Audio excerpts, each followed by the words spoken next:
another 20 spot on 2 of 4 from 3. Here's Rui reflecting on the physical nature of the series. You know, I knew it was going to be more physical, and you know, I think I knew it was going to be more intense. So, like I said, you know, mentally I was ready, and we've been practicing, you know, pretty good. You know, we've been really locked in, and even in practice we be like really physical, and we're really locked in. So that's kind of helped us, you know, especially for young guys to, you know, you know, just prepare for the games. You know. Have you noticed a difference in the way this team responds to a loss? Yeah, you know. We're just like, for us, right? Like for us, it's just like, you know, it's just more weird, it's just more locked in, you know. We talk about it. It's not only, you know, one game series, you know. It's we gotta win four games, you know, for this series. So we just gotta focus on, you know, the long term, you know, one at a time. But we just gotta, you know, locked in. Every game is gonna be different, you know. So, you know, but yeah, we're locked in now. So, you know, I think that we're gonna get one tomorrow. Dillon Brooks took LeBron's hold, and they respect him if he dropped 40 in a game. Did you guys hear that trash talk? And what's it? I heard about it. I'm not really on social media, but I heard like the things about it. But you know, honestly, that's all they can do. You know, they're a young team. You know, they just want to talk. You know, all that. You know, we don't really care. You know, we're gonna play. You know, we're gonna play our games, and we're trying to win the games.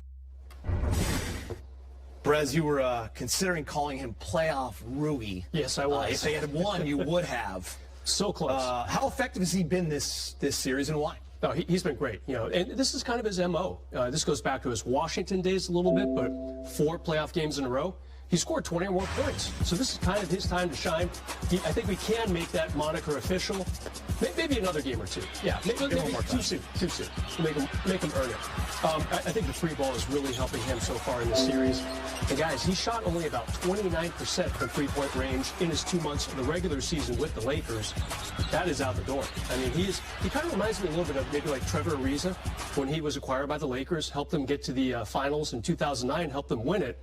He really took off from the three-point range. Different positions, different types of players, but the physicality of this series definitely helps Rui, and making those threes will obviously assist him as well.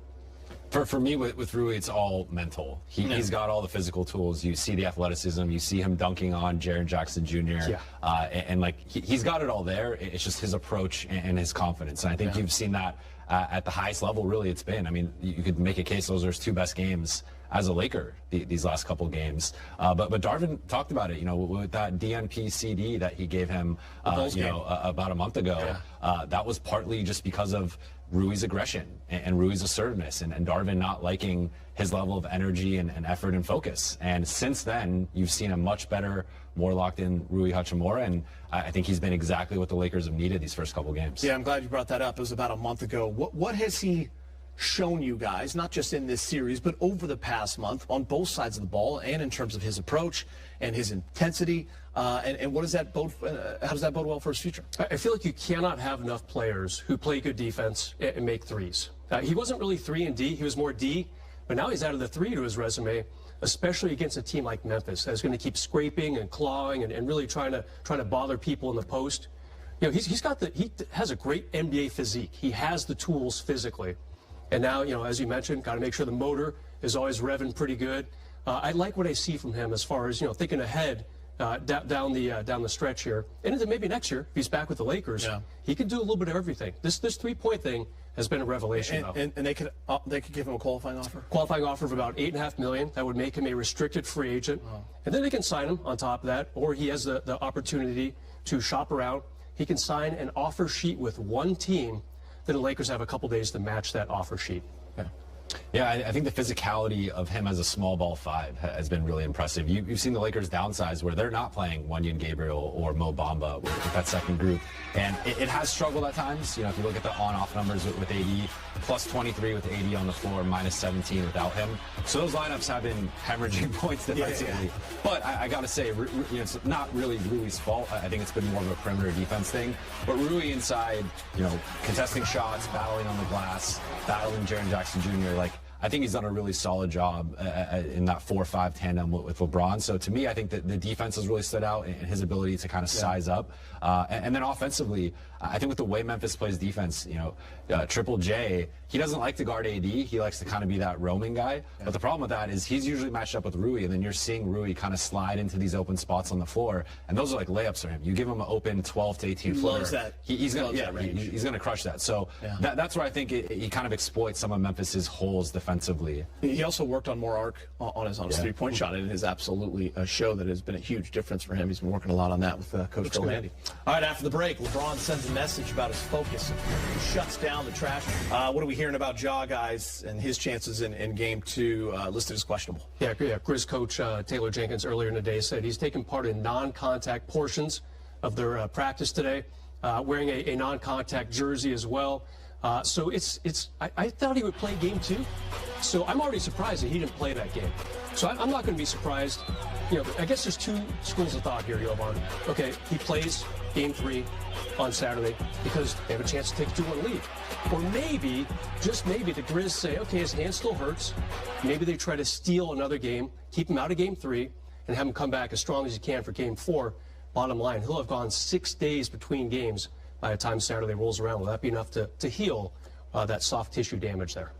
In talking to people around the Lakers, they expected him to play Game 2. And I honestly think, Darvin talked about having two plans, Plan A for Ja, Plan B for Tyus Jones. I think Plan A was really the one they were focusing more on, and Ja sitting that game out kind of threw them off a little bit. I know they wouldn't say that, but that was just kind of my read on the situation.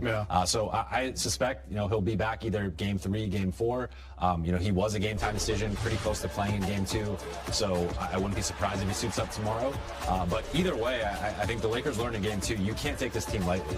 Last season they went 20-5 without Ja in the regular season, 11-10 this season, so not as good. But overall, 31-15 over the last couple of years. They've been pretty good. Without Ja. Tyus Jones, one of the better backups in the NBA. So did you see a different style from them without Ja?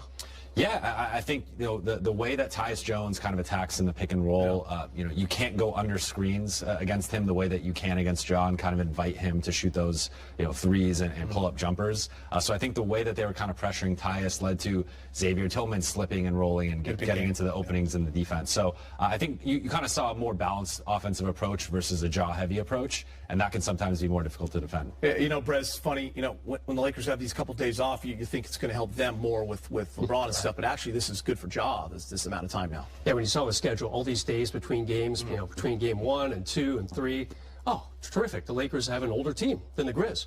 I feel like the Grizz starting lineup, their average age is like 19. I mean, it's crazy how young this team is. But in fact, it's a great point.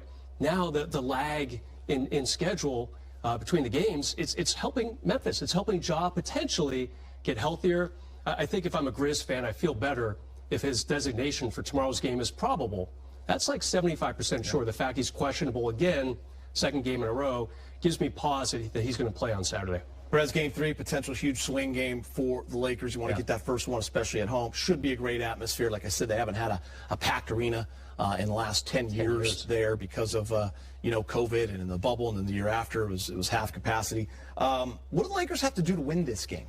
Well, as LeBron said, Game 3 is the most important game in any series. I found it to be a really interesting observation, especially in this case. You don't want Memphis to come into LA and steal a game. I mean, that really throws the series decidedly back in their favor if they win here on Saturday. I want to see, we talked about AD already, I want to see D'Angelo. Okay, 2 for 11 in Game 2.